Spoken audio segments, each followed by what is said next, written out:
ভারতত চলমান ককরোচ আন্দোলন এখন শুধু ছাত্রসকলের বিক্ষোভ নয়, বরং ভারতের শিক্ষা ব্যবস্থা, কর্মসংস্থান আর সরকারি জবাবদিহি লইয়েরে তরুণসকলের বিস্ফোরিত ক্ষোভের প্রতীক হয়ে উঠছে।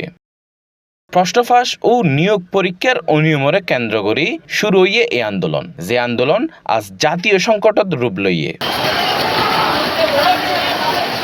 আজিয়া বৃহস্পতিবার রাজধানী নয়াদিল্লিত হাজার হাজার আন্দোলনকারী সংসদ অভিমুখে মিছিল গড়লে পরিস্থিতি উত্তপ্ত হয়ে ওঠে। আন্তর্জাতিক সংবাদ মাধ্যম রয়টার্স, এপি ও ফিনান্সিয়াল টাইমস জানাইয়ে আন্দোলনকারীসকলের ঠেকাইতে পুলিশ টিয়ার গ্যাস ও লাঠিচার্জ ব্যবহার করছে। সংঘর্ষের ঘটনায় রাজধানীর সুলওয়ান মেট্রো স্টেশন ইতিমধ্যে সাময়িকভাবে বন্ধ করে দেওয়া হইয়ে।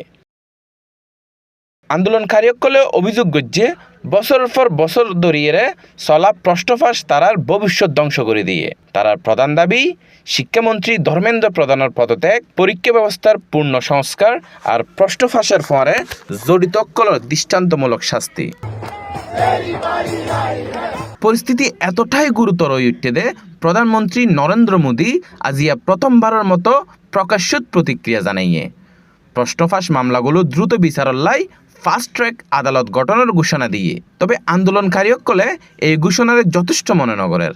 তারা হর শুধু আদালত নয়, পুরো শিক্ষা ও নিয়োগ ব্যবস্থাত কাঠামোগত পরিবর্তন প্রয়োজন।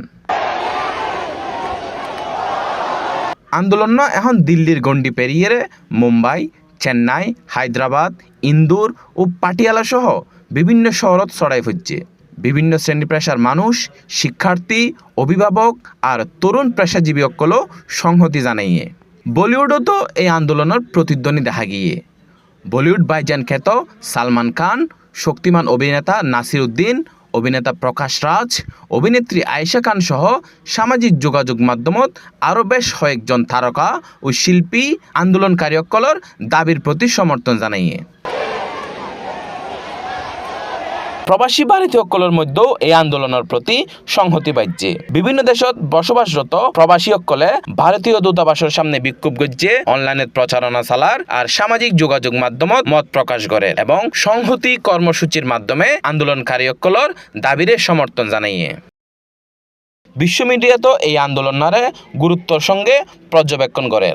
Reuters, AP, the Guardian, Al Jazeera ও ফিনান্সিয়াল টাইমসর প্রতিবেদনত হওয়াইয়ে ইয়ান নরেন্দ্র মোদীর তৃতীয় মেয়াদত সবচেয়ে বড় রাজনৈতিক চ্যালেঞ্জগুলোর উগ্গইত পারে।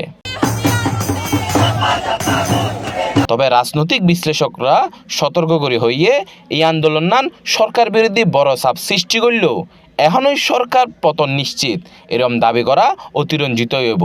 কিন্তু ইয়ান স্পষ্ট যে ভারতের তরুণ প্রজন্ম শিক্ষা, কর্মসংস্থান ও স্বচ্ছতার দাবিতে এখন আগর যেকোনো সময়ের চেয়ে বেশি সংগঠিত ও সোচ্চার। ব্যাগিন মিলিয়ে ভারতের ককরোচ আন্দোলন আজিয়া শুধু প্রশ্নফাঁসের বিরুদ্ধে প্রতিবাদ নয়, বরং ইয়ান কোটি কোটি তরুণের ভবিষ্যৎ, ন্যায় বিচার ও রাষ্ট্রীয় জবাবদিহির দাবিতে এক ঐতিহাসিক গণ আন্দোলনের রূপ লইয়ে। ডেস্ক নিউজ, সি+ টিভি, চট্টগ্রাম।